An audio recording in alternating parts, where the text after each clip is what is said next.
চ্যানেলে আমি তোমাদেরকে ওয়েলকাম জানাচ্ছি। যারা তোমরা ম্যাকআউট ইউনিভার্সিটি থেকে কম্পিউটার সায়েন্স বা আইটি ব্রাঞ্চে যারা পড়ছো, তোমাদের ইভেন্ট সেমেস্টারের পরীক্ষা শুরু হয়েছে। ইভেন্ট সেমেস্টারের পরীক্ষা হয়ে যাওয়ার পর তোমাদের অড সেমেস্টারের এবারের যে সময়টা সেটা কিন্তু খুব বেশি পাওয়া যাবে না, কেননা এবারে যতদূর মনে হচ্ছে অড সেমেস্টারটা ডিসেম্বরে হয়তো হতে পারে, কেননা ডিসেম্বরেই তো আগে হতো। তো এখন এটা পেছাবে বলে মনে হয় না, কিন্তু তাও ইউনিভার্সিটি নোটিশ দেবে, আমরা সেটা জানতে পারবো পরে।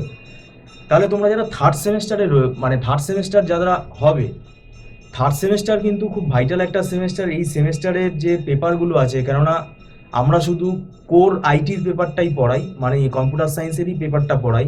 এছাড়া আরও ইলেকটিভ থাকতে পারে তোমাদের, তো নাম্বার অফ পেপার কিন্তু অনেক বেশি। আমরা জাস্ট কম্পিউটার সায়েন্সের পেপারটাই পড়াই।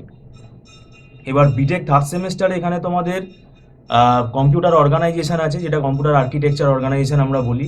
অ্যানালগ অ্যান্ড ডিজিটাল ইলেকট্রনিক্স রয়েছে, আর ডেটা স্ট্রাকচার অ্যান্ড অ্যালগোরিদম রয়েছে। এই তিনটে সাবজেক্ট কিন্তু খুব বড় সাবজেক্ট।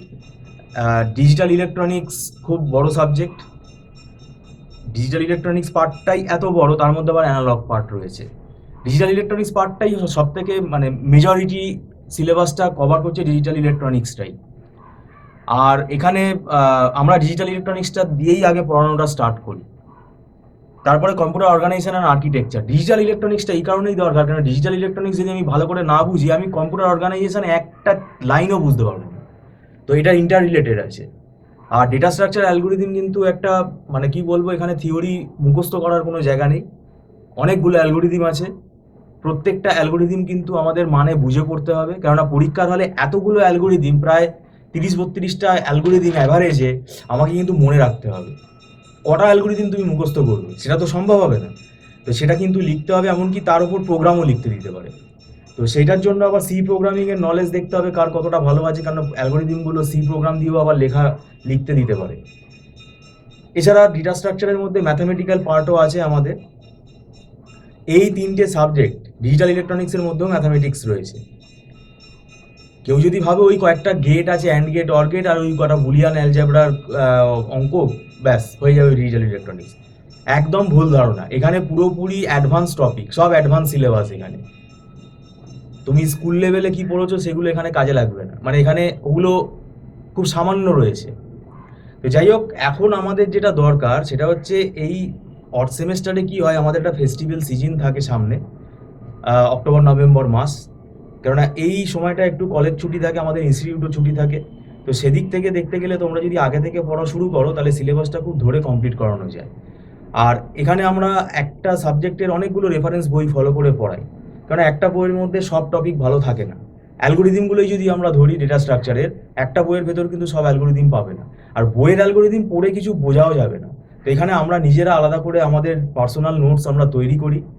সেখানে অ্যানালিসিসগুলো আমরা নিজেরা লিখে তৈরি করেছি, যাতে টপিকগুলো স্টুডেন্টরা বুঝতে পারে তাড়াতাড়ি। ইজি ল্যাঙ্গুয়েজে আমরা নিজেরা লিখেছি, নিজেরা তৈরি করেছি, এবং সেটা আমাদের ডেলি ওয়ার্ক, সেটা আমাদের করেই যেতে হয়। তো যাই হোক, এখন ব্যাপারটা হচ্ছে পরীক্ষা হয়ে যাওয়ার পর আমি বলবো তোমরা সময়টা নষ্ট করো না। বড়জোর তোমরা 7 দিনের একটা মানে লিভ নিতে পারো, কিন্তু জুলাই মাস থেকেই কিন্তু পড়া শুরু করে দেওয়াটা উচিত বলে আমি মনে করি। এবং আমাদেরও ক্লাস জুলাই মাস থেকে স্টার্ট হয়ে যাবে, এবং আমাদের এখানে অনলাইন ক্লাস হয়। আর কোনো লামসাম টাকা এখানে চার্জ করা হয় না, অ্যাডমিশন ফিজ এখানে কিছু নেই, শুধু 1 মান্থ যে মান্থলি ফিস সেটাই এখানে শুধু পেমেন্ট করতে হয়। এই 1 মান্থ মান্থলি ফিস পেমেন্ট করে তোমরা ক্লাস করতে পারো, কিন্তু প্রথম মাসের যে ফিসটা তোমরা অ্যাডভান্স পেমেন্ট করবে সেটা নট রিফান্ডেবল। আর এখানে আমাদের ছোট ছোট ব্যাচে ক্লাস করানো হয়। আর বললামই, সমস্ত বইপত্র আমরা এখানে ফলো করে পড়াই, মাল্টিপল বুকস আমরা ফলো করি, এবং তার নোটস যেগুলো আছে সেগুলো আমরা সব পিডিএফ করে দিয়ে দিই, স্টুডেন্টরা প্রিন্ট আউট করে নিতে পারে। তো সেদিক থেকে দেখতে গেলে এখানে কোনো অসুবিধাই হয় না। যারা রিমোট এরিয়াতে থাকো, কলকাতার বাইরে থাকো, তাদের সুবিধা হবে। এবং থার্ড সেমেস্টার যদি ভালো করে না করো, ফোর্থ সেমেস্টারে কিন্তু এই সাবজেক্টের সঙ্গে অনেক রিলেটেড পেপার রয়েছে।